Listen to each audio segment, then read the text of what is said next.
Josh, as you were speaking, we heard Marine One leaving here so the president can go raise campaign money in Rhode Island and New York.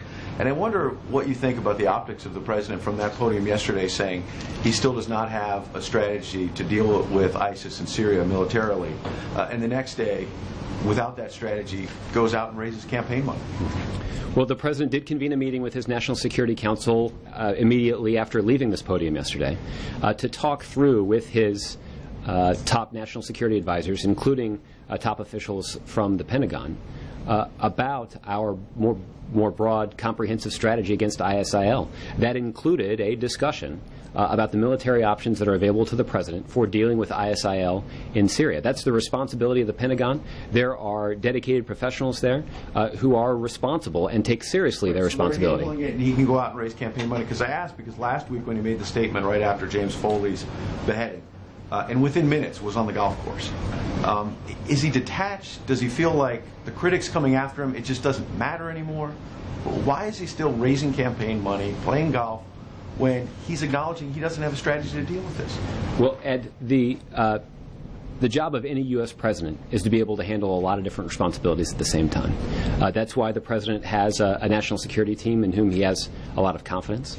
It is also why he works closely with his advisors on a range of issues to make sure that he is leading them in the right direction, that he is setting a vision for the future of this country. That's what allows him to handle a lot of responsibilities at the same time. One of his responsibilities as the head of the party is to support Democratic candidates who are on the ballot, and that's why the president is also spending a little bit of time supporting their efforts. But the president, there's no doubt, anybody who's looked at the president's schedule understands that he's devoting significant more time and energy to the more important responsibility that he has to ensure the safety and security of the American people. Okay, on the substance of his comments yesterday, so you today and the president yesterday are trying to make this broader argument that it was sort of the media, pundits, and others who sort of suggested we were inching closer to airstrikes against Syria. And I wonder if the president himself didn't help set that expectation on August 20th when he commented on James Foley's beheading and said, quote, "This shocks the conscience of the entire world. Quote, when people harm Americans anywhere, we do what's necessary to see that justice is done. And we act," he said, "we act against ISIS, standing alongside others." Was that just an empty threat? No, Ed, as we've discussed, the president ordered military action in Iraq in pursuit of... We've already been doing that before that statement, before the beheading. We were already acting military in Iraq. That's right, and that's an indication of how serious the president takes this. We have to go into Syria if we're really going to take ISIS out. And so my question is there a way to get justice, as he told the American people in the world he was going to do, without military action in Syria? Ed, the president will get justice. The president promised that he will do that. How do you get? Is there a way to get justice without military action? I'm trying to get at. Is it working with partners? No, but we just talked about the fact that the president has already ordered military action in Syria. In Iraq. They've carried out not in Syria. In Syria. In Iraq. The president has ordered military action in Iraq to go after ISIL elements that are threatening Americans, and we've talked about how substantial and important those military actions have been in support of protecting American citizens in Iraq. So the president is not shying away at all, and he's already demonstrated that he's not going to shy away at all from using all of the elements of American power, whether it's military might or diplomatic influence, to represent American interests and to protect the lives of Americans in that region of the world. Two other quick ones to get beyond the language of what he said, what he meant. Simple question. Why does he not have a strategy yet? Because the Pentagon is still developing military options for the president, for the commander-in-chief, to use against ISIL in Syria. There are some who probably would make the case that it's okay to not have a formulated, comprehensive strategy, but just as one pundit I know recently suggested, that we could just go drop some bombs and see what happens.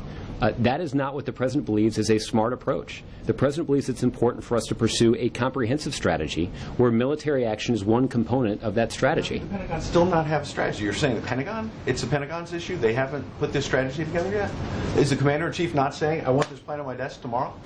What the president is saying is that he's going to be deliberate about which components of our strategy can best be employed to protect the national security interests of the United States of America. He wants the Pentagon to be deliberate as they develop the kinds of options that may or may not be available to him. And the President will consider them, and he will act in a timely fashion as he assesses the best interests of the United States of America. In terms of a timely fashion, last one, August 2013, a year ago this month, the President had a news conference here, and John Carl of ABC asked a question about whether the President still believes Al-Qaeda has been decimated. And the President said, core Al-Qaeda, as he said many times, has been decimated, but we're seeing these other groups metastasizing into regional groups that can still be dangerous. And the President went on to say, he didn't name ISIS, but groups like ISIS, and said, quote, so that requires us then to make sure that we have a strategy that is strengthening those partners so that they've got their own capacity to deal with what are potentially manageable regional threats.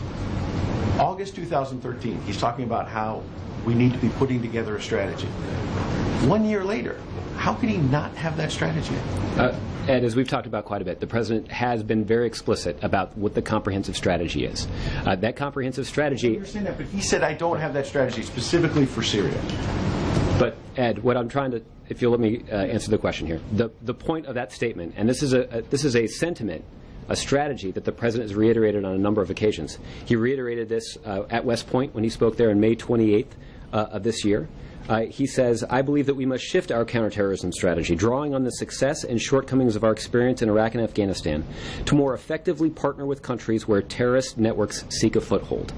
He reiterated that strategy when he spoke to the nation over in the State Dining Room earlier this month, where he talked about how the core component of our strategy needs to be building up regional partners, so the United States isn't responsible for, in this situation, providing security for the people of Iraq. We need to build up our partners and make sure that we have a cooperative government so that the Iraqi people can provide for their own security. That is the way that we will find an enduring way to deal with the threat that's posed by ISIL. If we rely only on America's military might, there's no question that because of the bravery and skill of our American servicemen and women, that they can have a substantial impact on the battlefield, that they could, as the President said yesterday, rout ISIL on the battlefield. There's no question about that. But if we want to make sure that ISIL doesn't come back, we need to make sure that we have effective partners who can provide for the security of their country and prevent ISIL from making a return. Now, there's a role for the United States to play, both diplomatically and even militarily, to support those efforts. But we're not going to be able to solve this problem for him. And I recognize that some of the President's critics don't agree. Some of the President's critics believe that the United States should act militarily, that we can go out and solve this problem for them.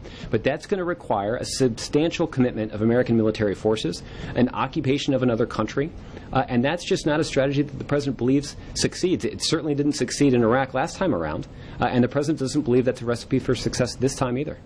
Okay? Kristen. Josh, thanks. Following up on the military options, you said that during the meeting